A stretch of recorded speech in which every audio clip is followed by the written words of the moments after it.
Welcome to the Freedom Report.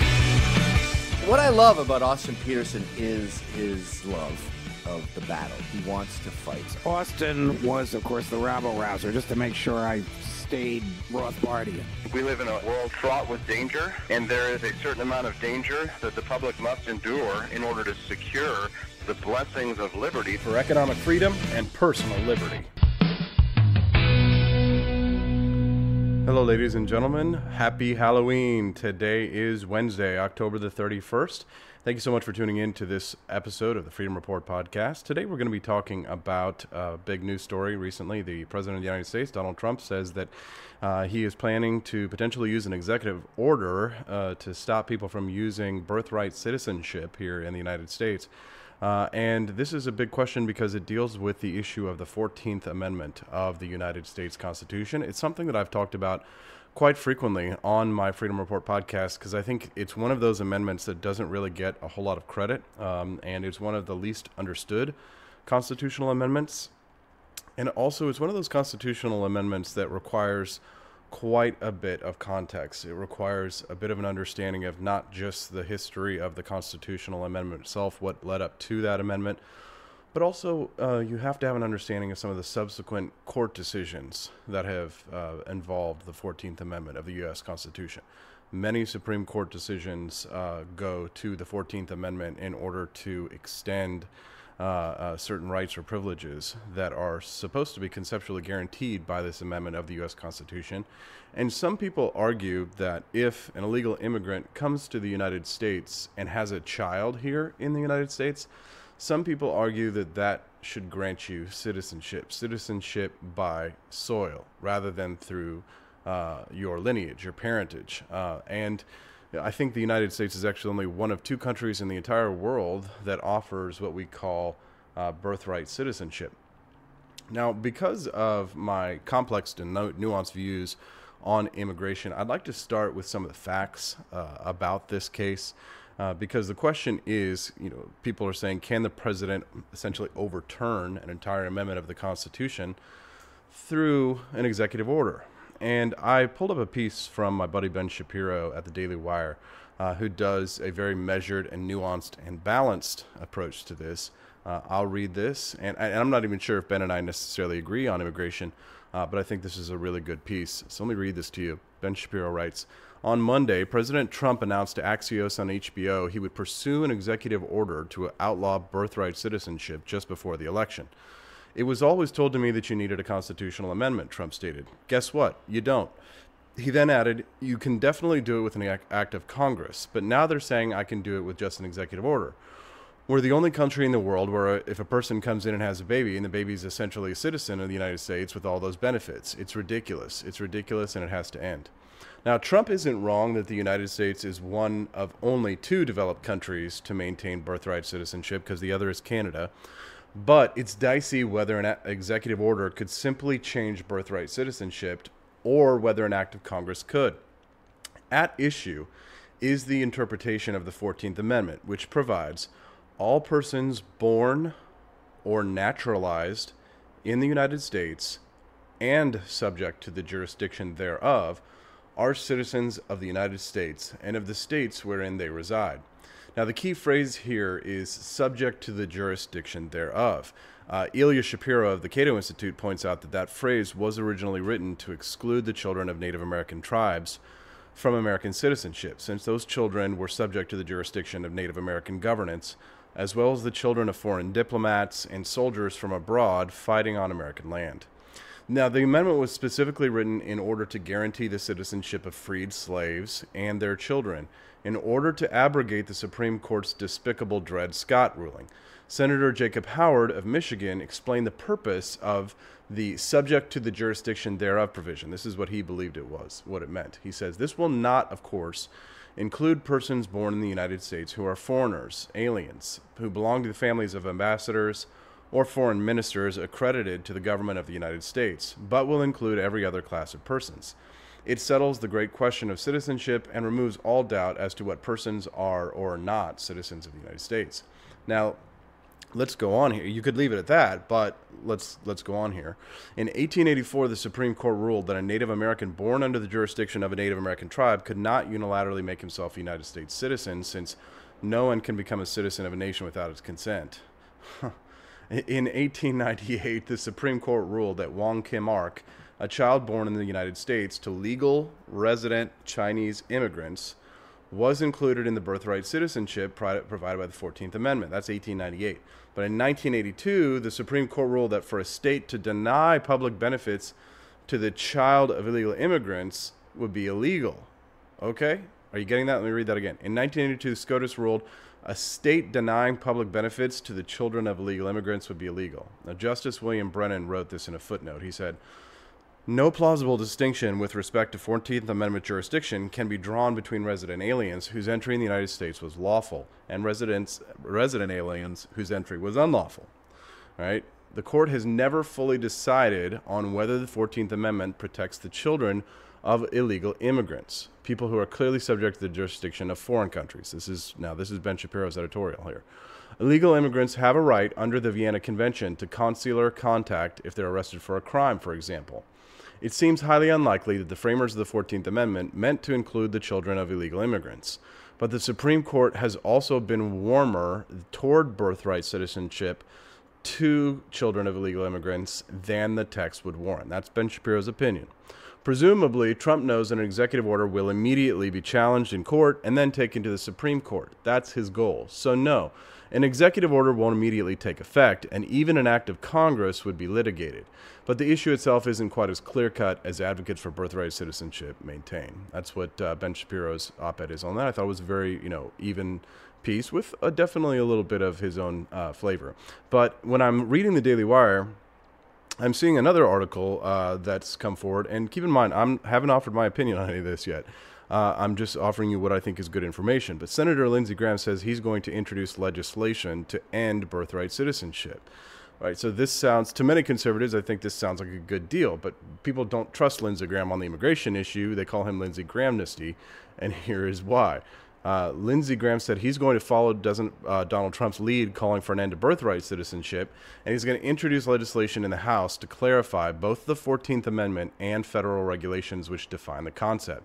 The Hill reported that Graham plans to introduce the bill in the Senate as soon as Congress returns from October recess. Now, he's tweeted, this is what Graham tweeted. He says, "Finally, a president willing to take on the absurd policy of birthright citizenship. I've always supported comprehensive immigration reform and at the same time the elimination of birthright citizenship," Graham explained on Twitter. He says, he wants to eliminate birthright citizenship. He says the United States is one of 2 developed countries in the world who grants citizenship based on location of birth. He says this policy is a magnet for illegal immigration out of the mainstream of the developed world and needs to come to an end. Graham's bill, he says, will take the same form as Trump's proposed executive order, ending a loophole that allows children born in the United States to non-citizen parents to claim automatic citizenship. Now, see, the thing is that Graham's bill would face a hurdle because it would possibly alter the text of the Constitution. And if you do that, that requires 2/3 majority in both houses of Congress to approve, as well as 3/4 of the state, because essentially that's a constitutional amendment, right? But with Trump's executive order, Graham's bill would likely avoid making any major changes to the Constitution directly, but it would rather help better define the terms and conditions of obtaining, quote, birthright citizenship. So, again, Trump is probably, no matter what Trump does, it's going to get litigated. There's going to be a lawsuit, and the Supreme Court will have to decide, which is probably what needs to be done. But Lindsey Graham's offering an alternative of going through a lengthy court process by offering this legislation, which still the legislation would probably, again, be litigated, which would go back to the Supreme Court. So again, this is why I tell people that this issue is going to be decided in the Supreme Court. The Supreme Court is going to have to determine this because ultimately any lawsuits that come about from this is going to require a court's opinion, and that court that's going to take this is going to be the Supreme Court. So yeah, if Graham and Trump do what they do, that's going to hasten it, right?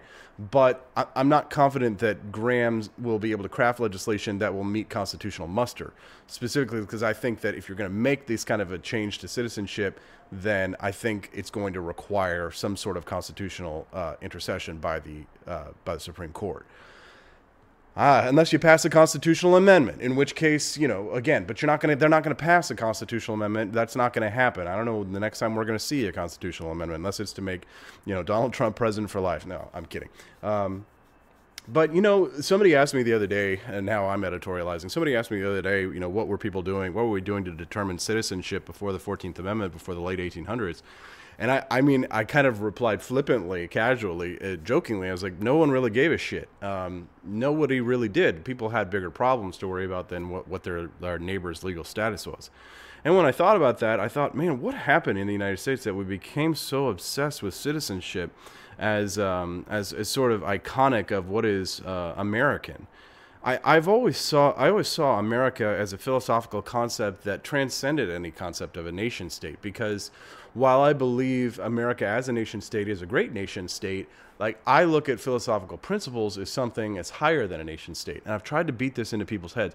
And for some reason, it's like so many conservatives, I feel they mistake patriotism for nationalism for patriotism, right? They think that, what you're doing to sort of salute the honor and the sacrifice of those who sacrifice to maintain the nation state, therefore it always translates to the ideals that the United States claims to stand for, right? Liberty, equality, like freedom for all, and equality before the law, at least, right? But I guess what I don't understand is why there is this obsession with, citizenship status. It kind of reminds me of Starship Troopers, where, it was, you can't be a citizen, service guarantees citizenship, right? That there's like, there really is a code amongst those who identify so much with the nation state that I think they lose into their individualism in some ways, right? It becomes a form of nationalism, becomes a form of collectivism in a sense. And I guess when looking at this issue of like birthright citizenship, if I'm being consistent here, Rand Paul is totally on board with, by the way, with getting rid of the concept of birthright citizenship.